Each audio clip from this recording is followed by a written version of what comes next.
discussing topics this morning. Okay? Who do you think brought up the most challenging topics in terms of discussion? Most challenging experience? Be truthful, or do you do not want to humiliate them? It's up to you. We are all naturalists. We understand what it is. This is person X, Y, and Z. Not names. There are no names. Imagine this is your. You can tell even me, Praveen, you suck. You're boring too. No big deal. It's okay. I want you to be using your value scale. Come on, try it. I'll do it again. They all are going to get their chances. It's okay. They're not going to feel bad. No, I better be quiet. So, I wouldn't want to. this is what most managers get through. When you go find a problem, you're first of all scared to report the problem. If you're scared to report, how are you going to fix it? How are you going to tell?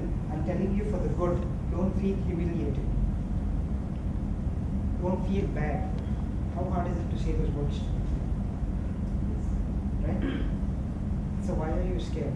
What I'm is not that? scared. Okay, so I don't even know them. So that's it's very even short better. period You to can judge a tell person. strangers anything and walk out the door. No. You don't even see them again.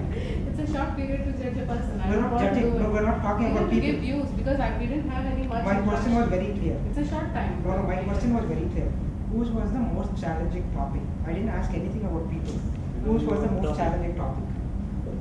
I think I didn't get the See, names. no, you can point out blue shirt, brown shirt next to you. Yeah.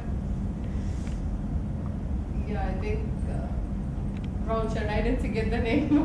Parvish. Yeah, so I think he's having challenging questions because the way they're trying to do in their organization.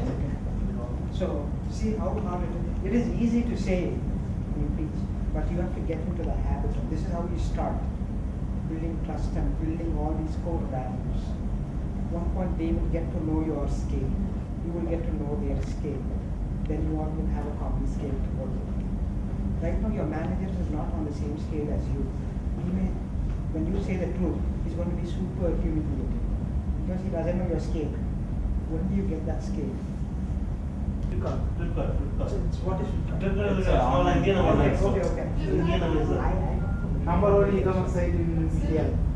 You never got anything. Okay, October 6th, there was a flash sale. Big billion day. Yeah, big billion day. And the media report was like such that it was kind of failure. 1 billion sold. Yeah, it was kind of a failure because there were the site was down and Correct. the price was manipulated, all those things. Correct. Right? Sometime back, I was attending their interview and I happened to attend their all-hands meeting also, and CTO was giving an all-hands speech. Bansal. Yeah, I think it should not be in the camera. No, I'll put that. No need of that. It's nice to have someone to tell you, yeah, that's right, that's what you do. All right? So I've been doing XP for a long time, street programming, and then I was a consultant later because I decided that why would I bother working on in a waterfall model after this? So I had to help projects I got assigned to convert over to an agile process. And then, so lean software development principles. How many have seen these before? Everybody's seen this before. Maybe I just skipped to the last slide too much faster. But, so I'm going to give you a brief overview on these. Quite frankly, you could take each principle and spend a lot of time on it. So, but I'm going to give you a smorgasbord of each one. So there's the 7 principles, and we're going to start with, we're going to be a little out of order here because I want to save the last one, the whole, for at the end, and we'll work on that one together. So amplify learning. There's 2 different pictures, 2 different things going on. The picture on the left, there's a clear leader discussing something or giving a lecture or presentation to a group. This is probably what your college classes look like. The one on the right might be more like what you do in IT. Might be.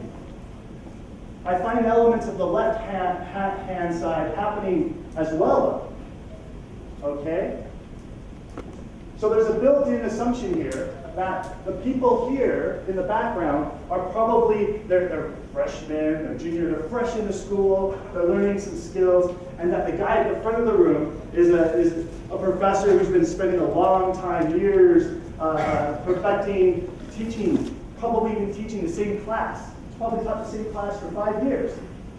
Okay, so there's a built-in assumption there. We're here, we have a bunch of people working together as equals. Okay, so in the IT context, the one on the left, I don't think works as well. All right, in the IT context. So when I go over to, when I visit teams, one of the parts that we try to do to amplify learning is to talk about what just happened in our project. The retrospective, maybe, is what you call it. But we come together and we want to talk as a group with the team and find out what happened, how did it go. As a coach, I see lots of different teams. And one of the things I've noticed, I started observing is something called talk time. So I have a group of people talking in a room. But there's some people that are almost not talking at all. And then there's some people who do most of the talking.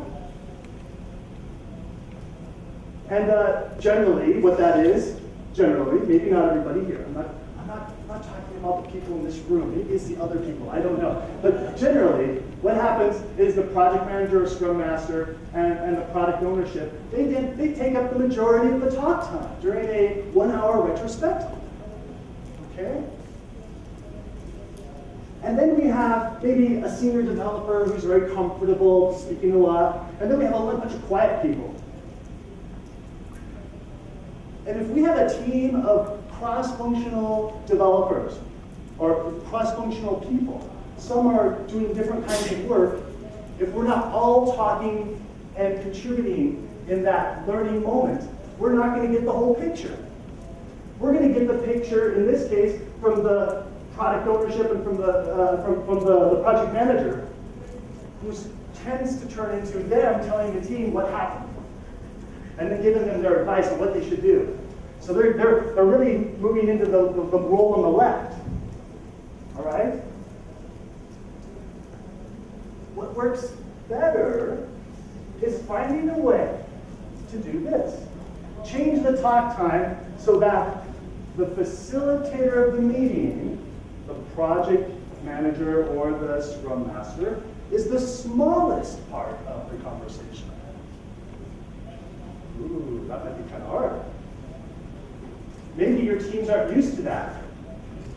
The first time you try this, they won't know what happened to you. And we want the people who did the work to talk about what happened. Because when the person who was only like 1%, perhaps he's one of the QA people, when he describes what happened during the sprints, everybody else is going to learn something. But if he's only contributing 1%, and most of the time it's taken by the other parts of the team, the ones who tend to be in the leadership roles, then we're going to get a total different kind of a picture. Okay? So here's a quick picture on how to do this. See this guy? Michael? He's a great scrum master. What's behind him? And what's on that whiteboard? Sticky notes. Those are sticky notes. This is not a task board. This is something he set up for this meeting. He did not put the stickies on there. He asked each team member to write something down on those stickies. And immediately, we got more than 1% contribution from everyone. We got talking points from each person, and we populated the board. He populated the board with their talking points. So he asked them a few simple questions and asked them to write it down on the sticky, their responses, and then he stepped to the side. And then the team members populate the board. There's some other statuses up here, but I don't want to get into those details. But the main thing is he steps to the side and gets their feedback. Now, some people are less verbal than others, so at least you got something written down. You have talking points. And then the next step is he says, hey, he takes a sticky. Can you tell me more about this? Can you, development team, tell me more about this? So he's taking very little words, and he's going to try to get many sentences from other people. There's a tactic to amplify learning on this team. teams in terms of protecting the components where they are doing a kind of a restructuring of the components, and when something is going at the design level of the components, so they come and help the teams. At the same time, they keep an eye on what kind of new technologies are emerging in the market and how can we leverage that new technologies towards the implementation of the product, so that Finish your sentence and I have a our products are technically capable enough in terms of the industry standards. Yeah. Okay. So, for the pods, was that just the team structure became pods, or even the organizational structure who was reporting? Yes, entire organization has been converted as a pod. Let me finish this one. Okay. So each pod is associated by a pod master, where he is a kind of servant leader. He does not have any major authority, but his response is basically a servant leader, where he helps the teams to achieve high level of maturity by encouraging them and by allowing them to do the self-organizing things, make their own decisions.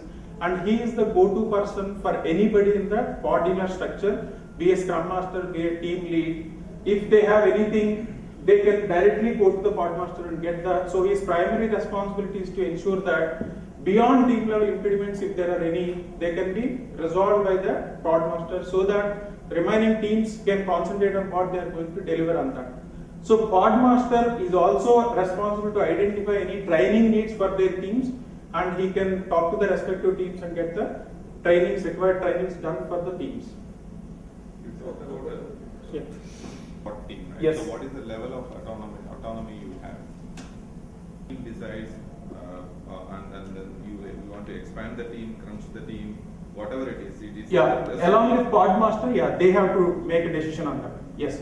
And what features to be done, with the pod, the respective product owners also associated. So they all will sit together and make the decisions on what needs to be done, when it needs to be done. It's a greater level of autonomy. If you ask me, yes. Every individual, with the help of others in the team, they can make the decision. They may fail, but they learn from the failure. Just a general question now. Within the PO product owner box, there you have something called APO. What exactly does that mean? When a product is having area, for example, say login and registration, that's one area. Mm-hmm. So there's a lot of functionality built in. So one area product owner is associated with that. Similarly, cashier and payments, there is one area, one area product owner will be there. They closely work with the chief product owner. So I was relating this with the Spotify model, right? So there it looks like for every team there is a dedicated product owner. Here it looks like the product owner is tied to is the APO tied to a team? Yes. So yes, I will show you. There is a structure also. I'll explain the structure. And the other question I had is, you said component guardian, right? Yes. So these are typically these feature pods, like they can do a whole feature? Yes. So then what is so because the same component could be multiple pods then, right? Yes. So then component guardian is a cross pod person. Yeah, multiple teams can make change of a same component. Multiple pods can do. Multiple pods, multiple teams, right? So we define, maybe sometimes there may be 2-3 members is a component guardian group. If the component is very large, or if it is a small component, we have only one component guardian. But wherever the change is coming from, he will be notified. So is there a gatekeeper, is it? Kind of gatekeeper, yes. But if it doesn't approve, you don't check it. If it leads to any production disaster, or if it is not satisfying the coding standards and all they have to go back and rework. But before they do the changes and all, they will involve this component guardian in terms of their result discussion and all. He becomes the prime inspector. He's one of the biggest code reviewers for any file. Exactly. Yes. That causes a wait period. Yes. No, because they are allowed and associated with these pods, so we have considerable number of. They also do the support development activity also. So within that component, what some companies do is they create something which the most and finds that are touched the less. And Microsoft has a beautiful paper that said that people who touch the less number of files are the ones who create the maximum number of features. So the component guardian is basically coming out to ensure that the ethicality of the compliance. Yeah, sorry. Last question on the previous slide. You mentioned mentioned community of practice. Yes. And is it a separate community for each pod? No, the community of practice, when you see a dotted line, right? Yeah. There will be only two community of practices. One is architecture community and one is Scrum Master community. Across, yeah. They are not dedicated, or their bandwidth is not allocated for any sprint like that. At this point, the product owner can decide, is this a defect I care about, right? Because some of these defects are there for many, many years. They've recorded them, they're carrying on cost to maintain this list, they're hiring people in positions to maintain this list, and then there's a lot of waste in here. There's a lot of defects they don't care about, but they put them in here anyhow because they're not doing this. So she decides in a short conversation whether it's a defect they care about. If it is, they put it on the sprint backlog for later, or maybe it's something that they can solve during the sprint. And they never use the bug tracking system if they can resolve the matter quickly. They may not even use it if they're going to put it on the next sprint because it'll be in the product backlog. We don't want to have duplicate things between our information systems. Another point is, using these bug tracking systems is a pain. I mean, there's a 12-step process to do this. So a lot of times they're slow. They generally take minutes. Where if the tester either walks over and talks to someone next immediately, writes it down on his board, writes it down on a sticky note, sticks it on the project, the PO, the project owner's desk, or brings up a stand-up. All of those things are faster than the bug tracking system. And plus we can make decisions on it as fast as possible. Or if it goes in a system, probably ignore it for a few years.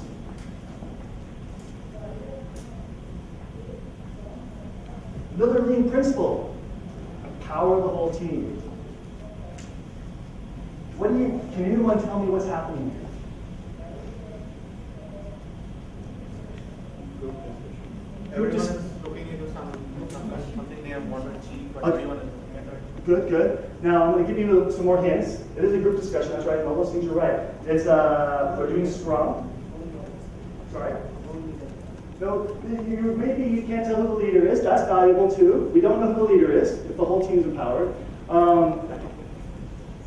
They're doing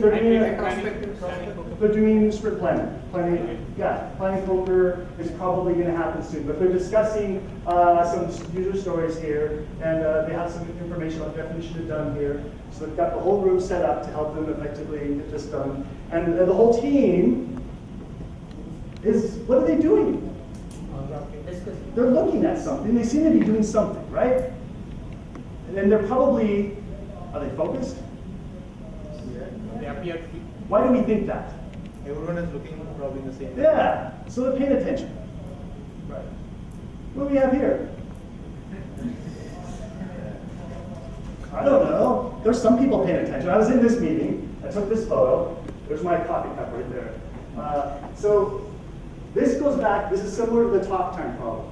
They're doing a backlog grooming, and the product owner and the Scrum Master are definitely involved. All right, they feel the weight of the project. They must be the only ones who really are worried about the project. All the other people, they're looking at laptops. Some of them honestly are following along. Some of them are not. And it turns into a round robin meeting. Product owner, Scrum Master, this is my team here. Hey, you were doing some research on this with the backlog grooming. Tell me more what you found out. And everybody else is shutting down because he is delivering something basically to these two people, and nobody else cares. One of these guys is even the architect, but he did kind of check email and he kind of checked in when they needed him. And some people fell asleep in this meeting. They were honestly falling asleep. All right? So there's a huge difference between those two. One of them is of an empowered team that's all feels shouldering the responsibility of delivering the project. The other one is not. Now you're probably going to say, that's what we want. We want to have empowered teams. We want to do that, right? Because otherwise we have these laptop meetings where maybe the guy is trying to have a conversation and then finally leaves, and then somebody says, hey, where did he go? Didn't even notice he left, right? Now I have a feeling everybody here wants that, but the problem is maybe we're not willing to give up something to get it. Maybe we want it, and we don't know how to get it, and we don't know, or we're uncomfortable giving up some control to you. It's me. So I want to show you another one. Another meeting, a live video of a backup meeting. All right? And what you have here is a hint. If you want to find out more information, go on to Google and type that in, and you'll get ideas on how to do this. But there'll be some audio. I mean, you have something to do the rest of the time. Okay? So, oops, I changed the slides, I did not pause. Those were user stories. Now, I didn't know this was going to happen. I thought, man, that product owner was lazy. He wrote them down in these little things, cut them out. It's like he had these little things on the whiteboard that nobody could read. So as soon as the team walked into the room, nobody said anything, nobody said the meeting started. They just walked up to the whiteboard and started reading the stories because they couldn't read them from a relaxed position. Now we have a location to move those physical stories, the ones that are handsome, the ones that are ready for the next sprint plan. And we have some criteria. What does a handsome story mean? Testable, no research needed, estimatable, small enough for a sprint. Okay, so we're going to move those stories from the whiteboard over there. And the project manager, the product owner, nobody's going to have a central point of control. We're just going to tell them the rules, say, hey, there's some stories up here. We'll have the product owner introduce some of them. In 10 minutes, we're going to introduce really about 3 sprints worth of stories. I thought we were only going to do 1 sprint, but he dropped like about 4 sprints worth of stories. Okay, and so he stuck them up there. And so he's going through a few key stories that will help maybe explain maybe the sub-stories. And people will ask detailed questions that we can't answer in a short 10-minute introduction. But we just say, sorry, that's too detailed. We'll stop on that one, and we'll go to the next one. Because later, if we still don't understand it, we just won't move the story. Some people want all the details before they get started, but maybe they can answer yes to all of those grooming questions without knowing the details. So, introduction happened, now silent processing. The whole team, we just say, okay, go walk up to the board, take a story down that you think is groomed, and go put it on the wall over there in the groom area. And so they just start doing it. So it's all happening in parallel. There's no central authority watching over their shoulder. Right? So you have to be willing to give some things up. You have to be willing to let these highly professional people who went to college for at least 4 years in IT and just trust them because they've been working on that project for a while too, to make these decisions. Now, yeah, and now we're talking about finishing the silent processing finish. All right? And we ended up with a good deal of stories groomed, and some stories at the end that aren't, and we just categorized them to determine how to fix them later. All right? I have to, my timing is getting short, so I can show a little bit of there. But the next slide, building integrity in. So this is a work in progress poster.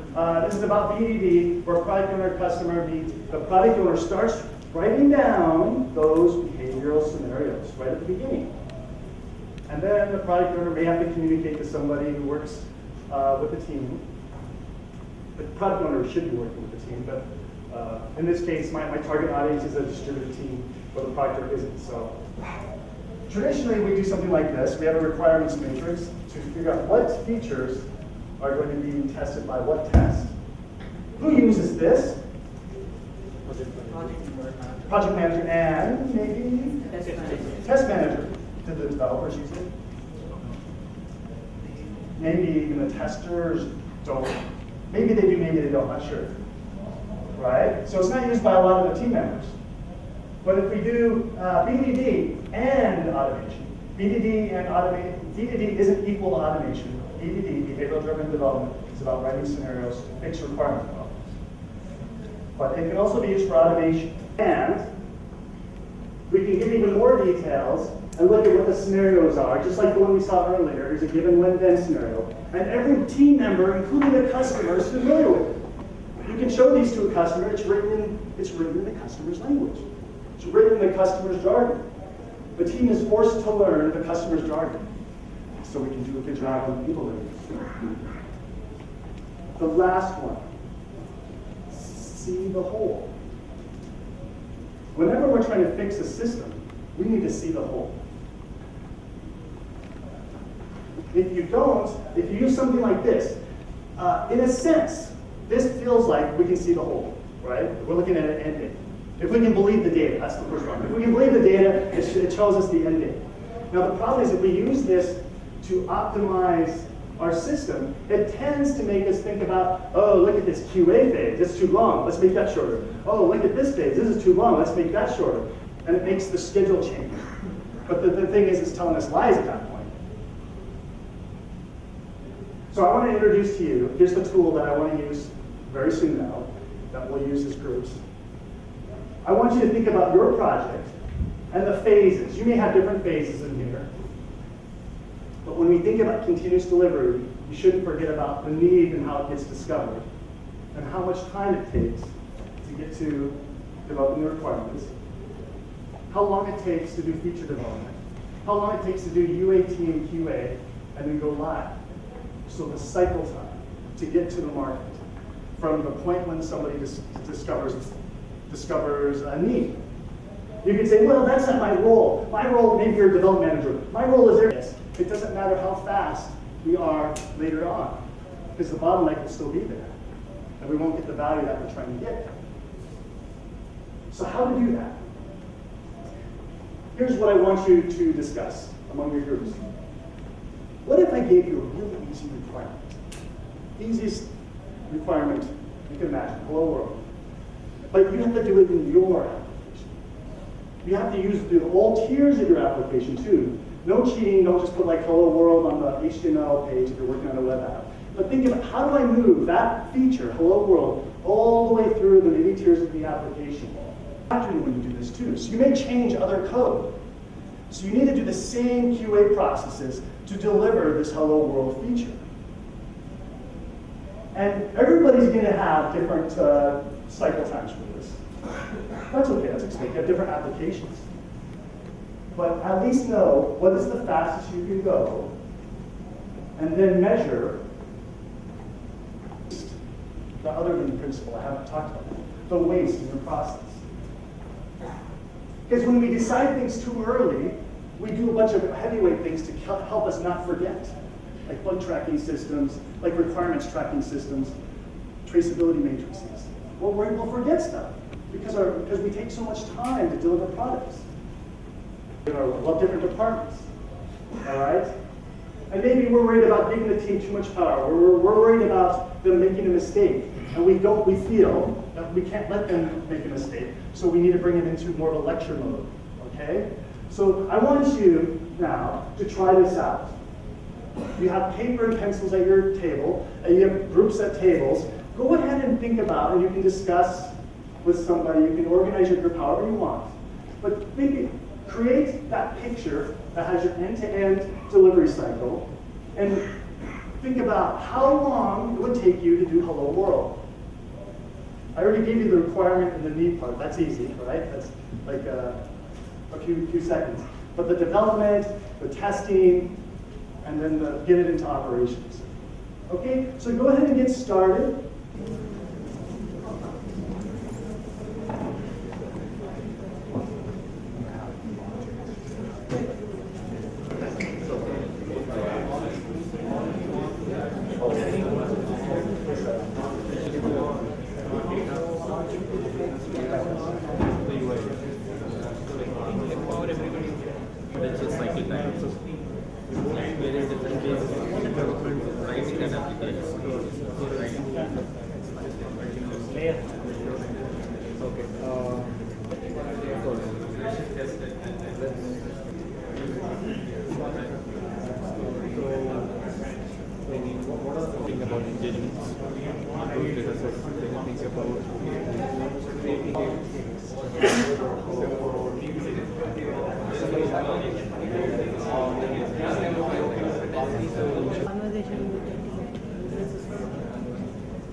able to give that picture very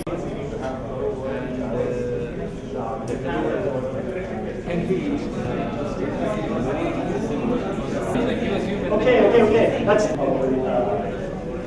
aren't getting what we need out of this. Just a quick question. We have only 5 minutes. Quick time. Hard time. Okay. Got it. So we have 5 minutes to wrap this baby up. So I need a volunteer. Who would like to talk about what you discussed at your table?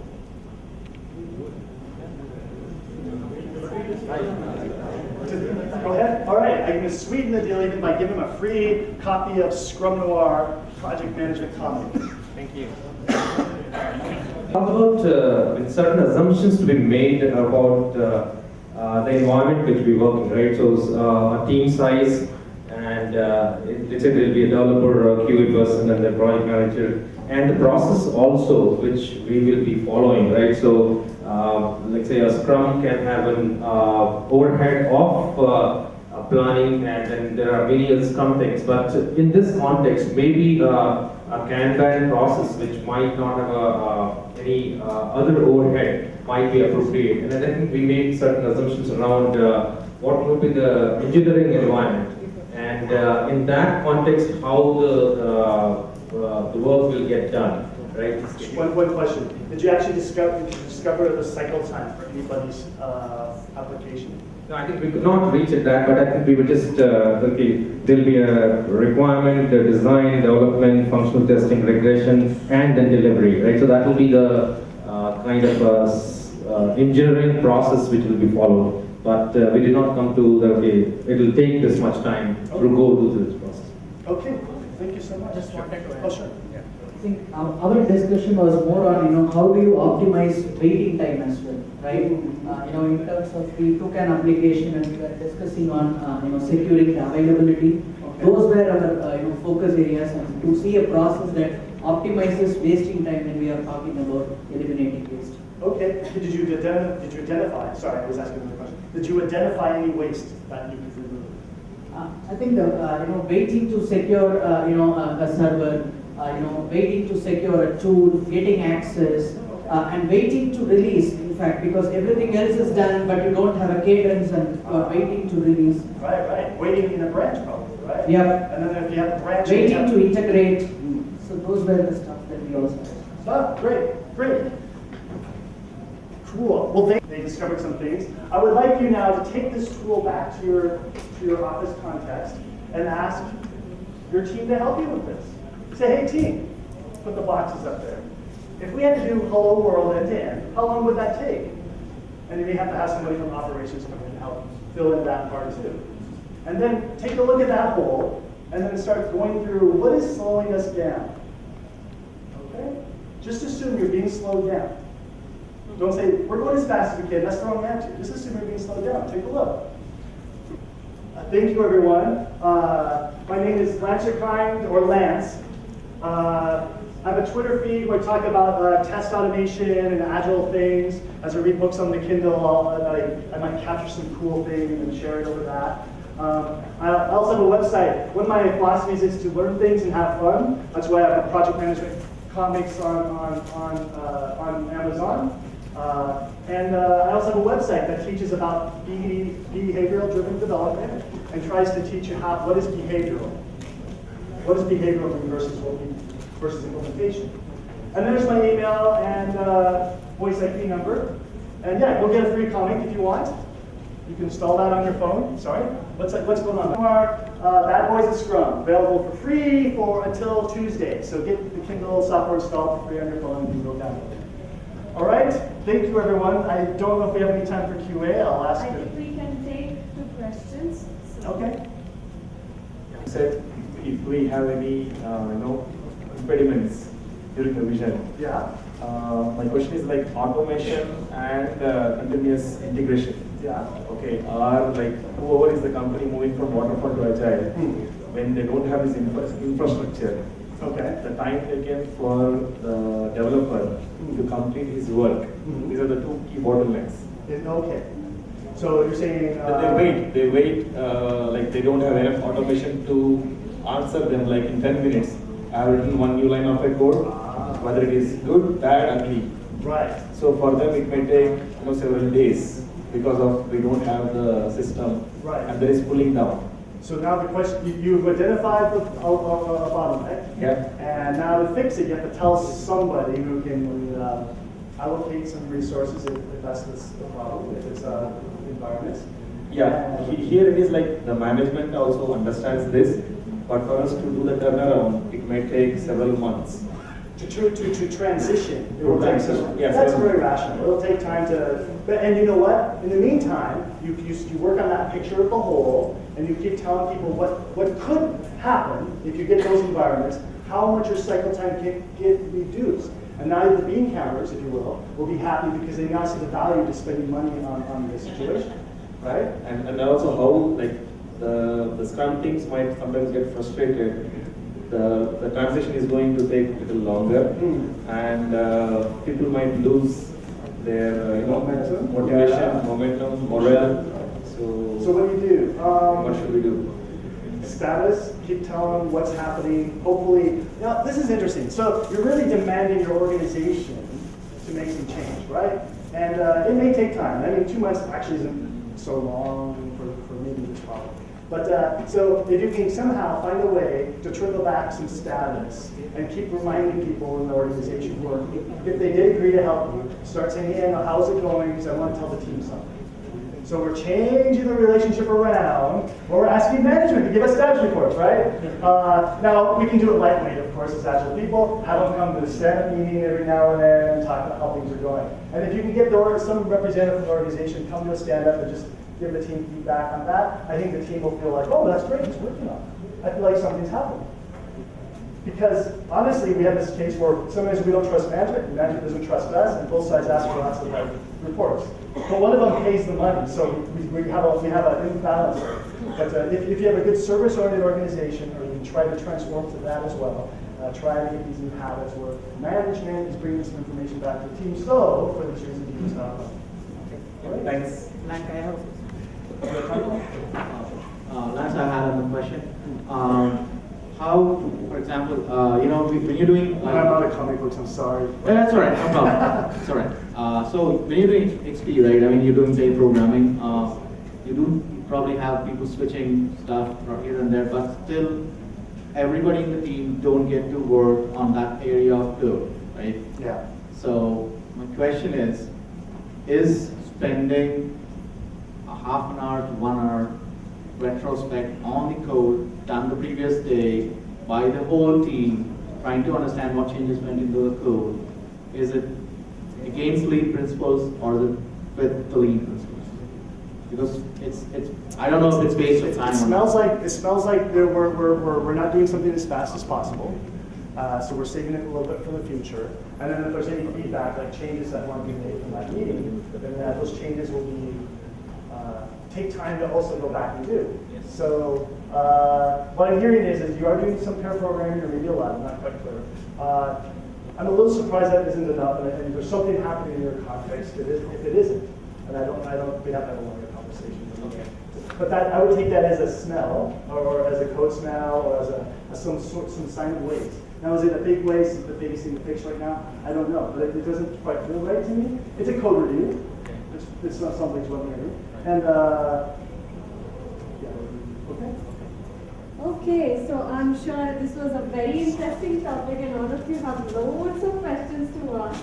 But then I think you can catch up with Lance at lunch.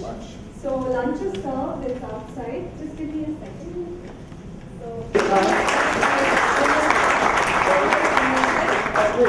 And you can catch up with him for all the questions. And there's lunch served outside. We would want you to come back on the any of the tracks at 1:45 sharp, please.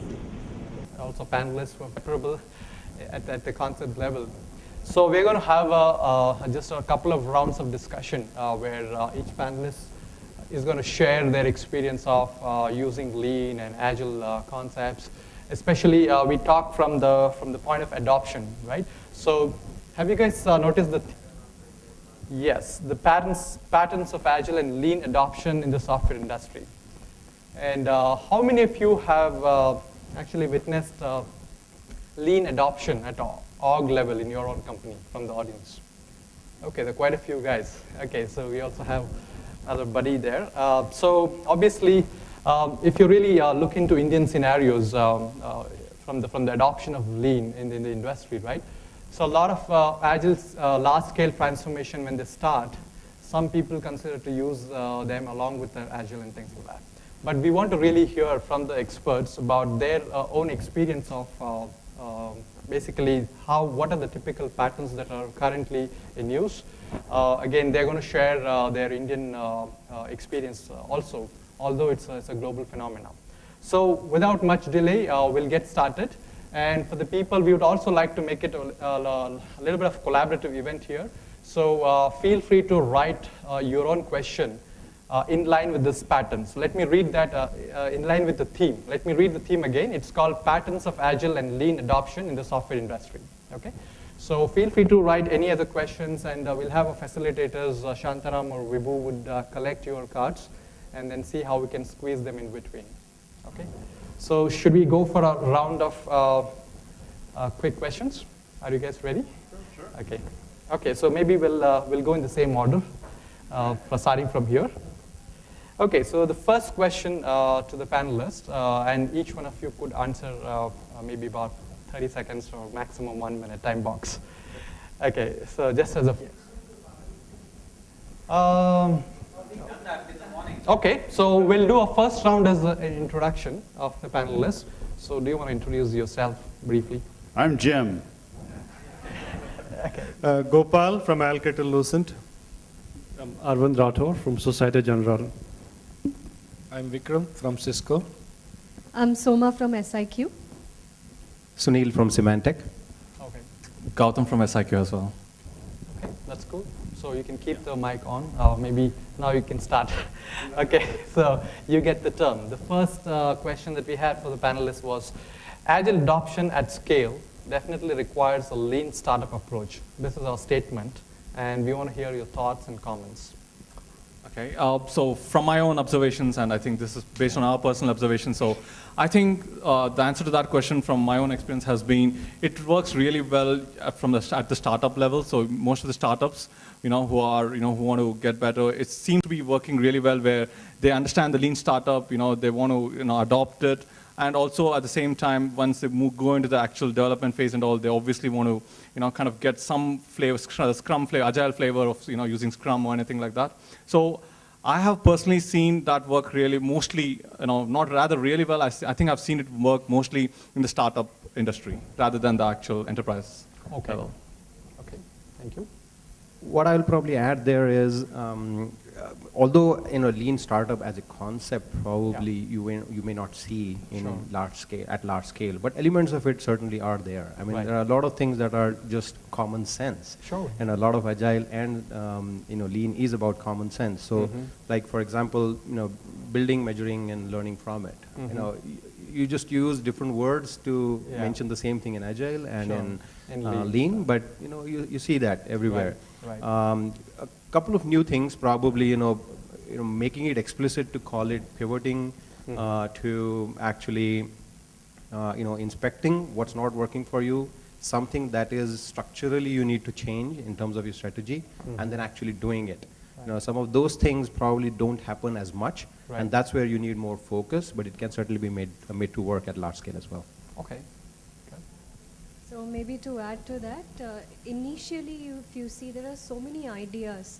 So when you start with these ideas, it's in a flow kind of a mechanism. So it's more like you're pulling in things and there is a flow which is based around that.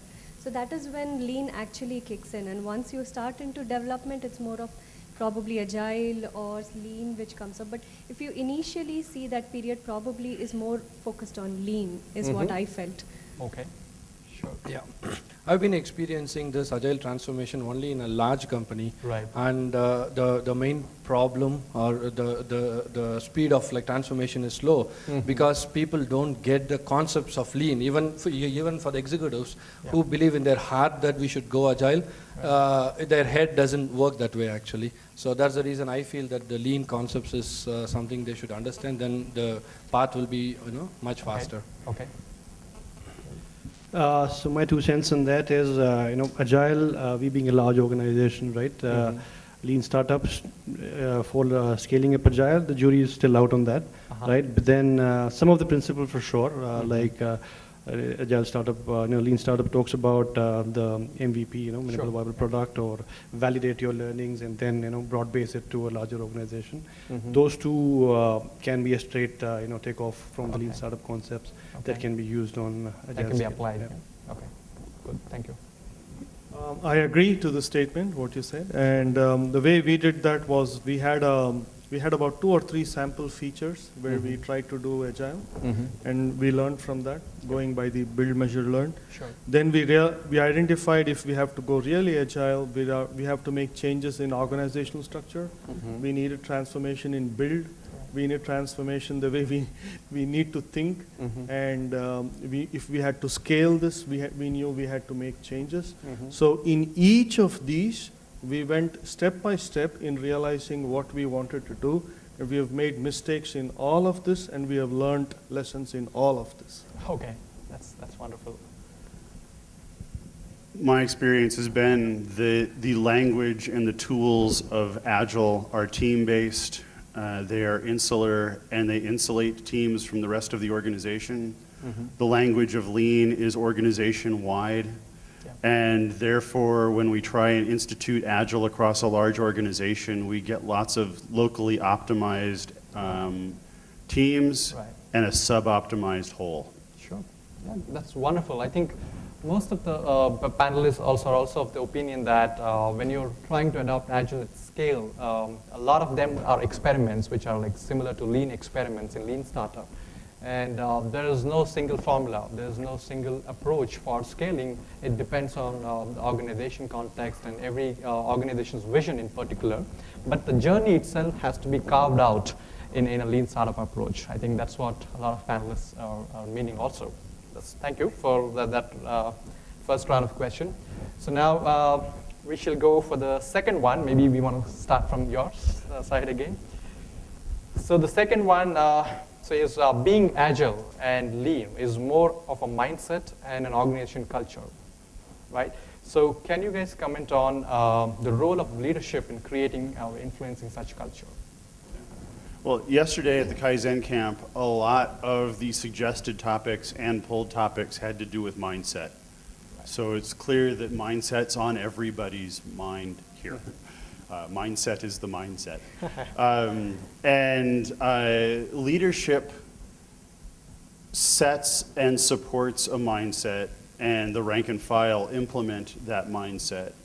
And so it's the job of leadership to provide a clear directive that doesn't waver and doesn't add additional directives. So, if you had 15 different mindset directives, nobody's going to be able to follow them. So clarity of that message is key, and then the agency on the team's part and on the individual's part to actually implement that is the second key. Sure. It's hard to do that in 1 minute. I have absolute opposite way from two ends to look at how leadership supported in this initiative that we had. From the success of the feature teams which were doing Agile, we were able to convince leadership that they needed to also attend a lot of trainings. So we did some trainings for them, and they were able to understand what this means. And we got out one leader who was able to support us for continuously 2.5 to 3 years, saying, this is the way that we need to do and go and be agile. And one morning, this man vanished. Okay. And we got another leader, and this leader came from an absolute project management background, and had the mindset which said, right first time. And right first time is an absolute opposite way of saying, being agile, which came from two different mindsets. So we had a very, very tough time. We did lose some people at that time too. So I think it's very important for leadership to set the right mindsets, and we had two contrasting styles. So that's an example to share. Okay, from my side, let me address that in two parts. One is, I totally agree that mindset and culture are very important ingredients, Right. whether you're introducing lean or agile, right?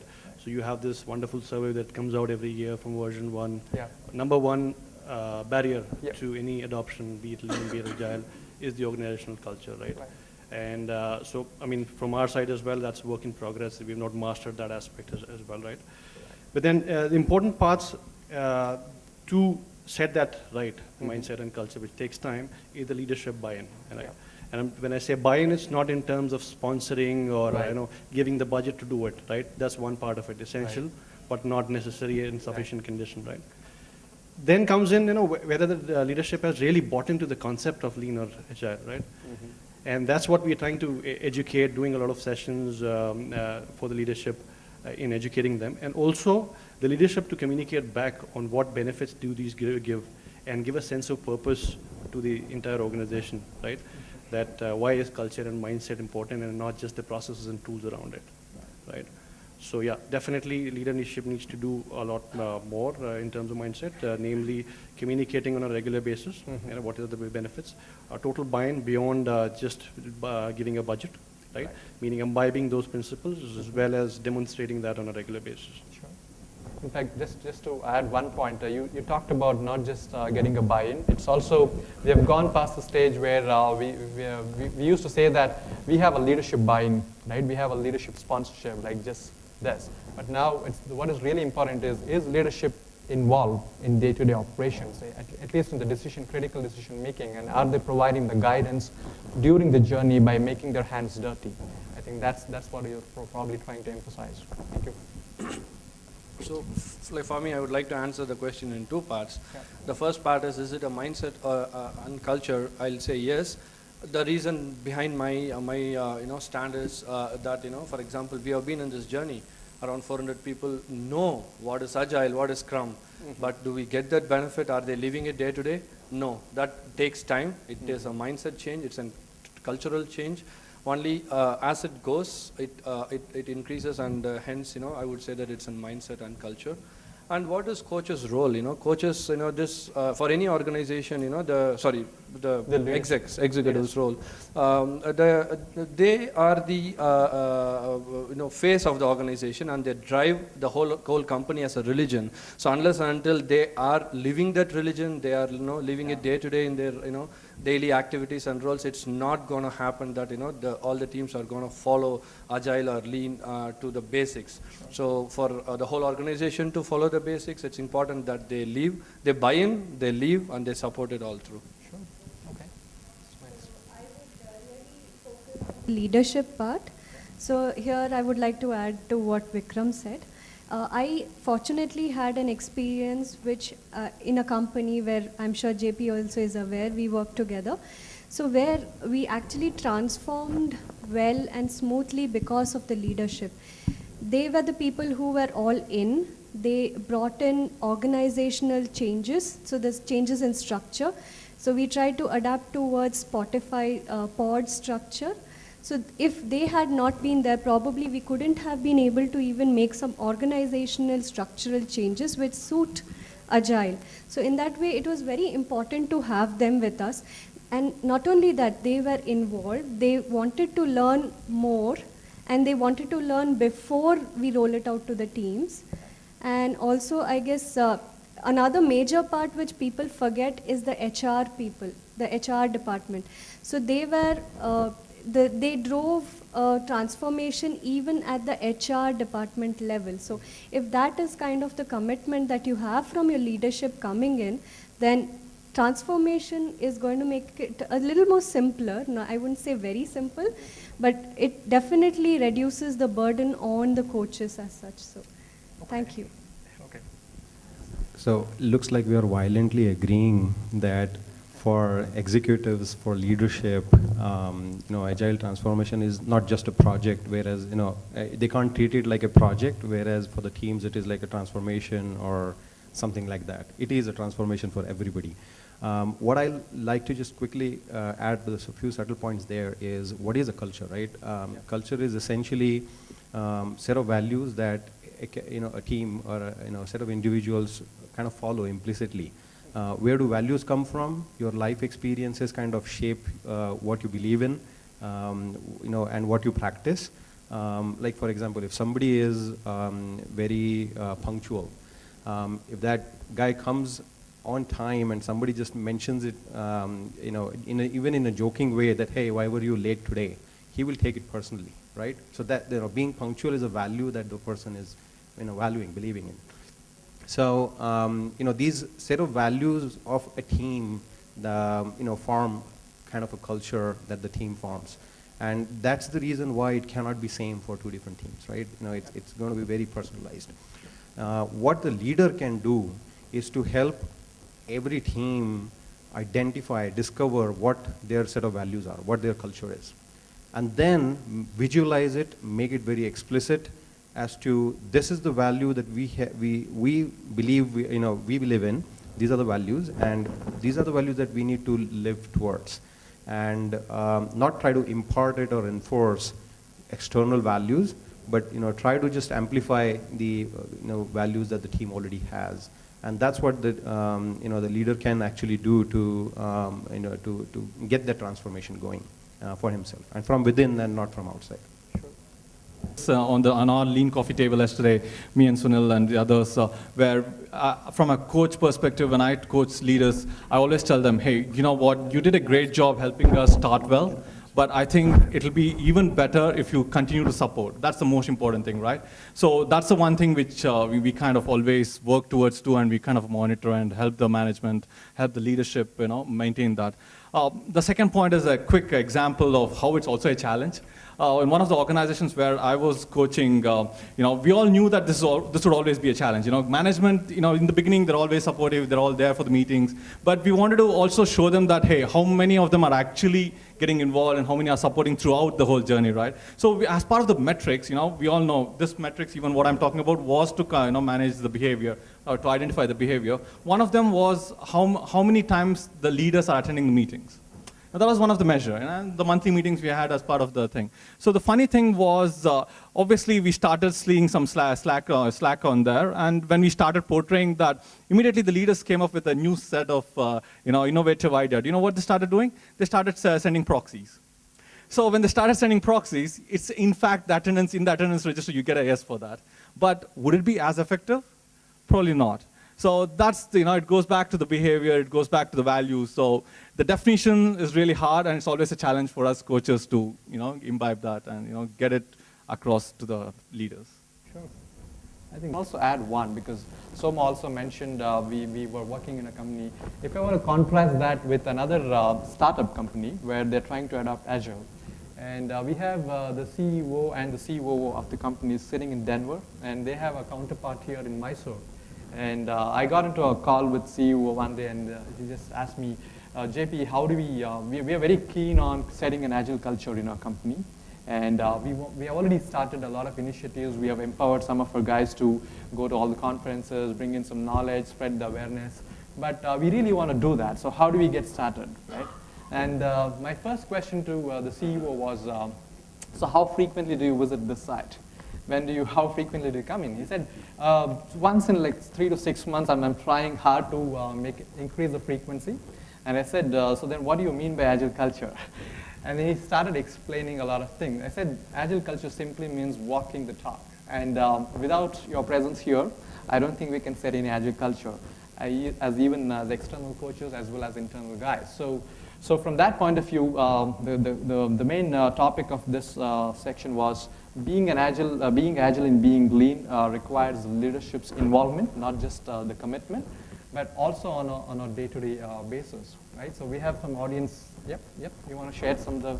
Let me just share that. Yeah. It might seem like a little contrary position here. Yep. This is coming from an experience. I was in a company called Syncom, where it had about, I think, 10 or 12 different products, totally different products. I was in a product which was into getting out a programming language itself, like C#. The idea there was the person who was heading the firm was an ex-IBM. In fact, he claimed to be the first software company. Syncom claimed to be the first software company of the world. Okay. So his philosophy was, I believe in a philosophy of enabling each division to do what it takes to deliver value. So this particular division, which is responsible for manufacturing the product, was given freedom to do what it wants to do. He said, I'm not going to be involved, my directors are not going to be involved, we are not convinced about any philosophy. You as your vertical, your product, you choose your philosophy, your mechanism and do it. And actually my team consisted of people who were in the same category of Ken Beck and all. You know, Sure. They were sport talkers, so we're all kind of in the same category with the extreme agilists. Ralph Johnson was also kind of involved with consulting. So they were completely agilists from the day one. Sure. None of the rest of the 12 team had anything remotely agile. They were waterfall people, they were all strictly thing, but it had nothing, no influence. The leadership was zero in involvement. We never saw a director, we never saw anybody. The only people we saw in the entire duration of my 3.5 years here, there was 35 developers, no QA. Manager was more of a facilitator. 35 developers, top notch, were the ones involved in building the product, delivering on their own with whatever mechanism they adapted. Sure. No tools, no mechanism, and it used to work. Sure. That's wonderful, and this is exactly what we are trying to say. I think you thought of it as a contrary thing, but He allowed you to do. exactly, the leader created a culture where you can do this. No, yeah, that's what. So taking a back seat. Sure. So one of the principles That's right there, fine. like you meant to be Okay, contrary. so guys, yeah, please. But, Yeah. you meant to be contrary, but one of the principles that, knowingly or unknowingly he imparted was empowering the team and, making them autonomous, which is in line with the principle that we just talked about. Sure. So that empowerment, the empowerment comes only with that leadership. Okay, so guys, now the way we proceed for the next couple of questions is, it's not going to be everyone answering. So one of you can volunteer, whoever would like to answer, and then another also volunteer an opinion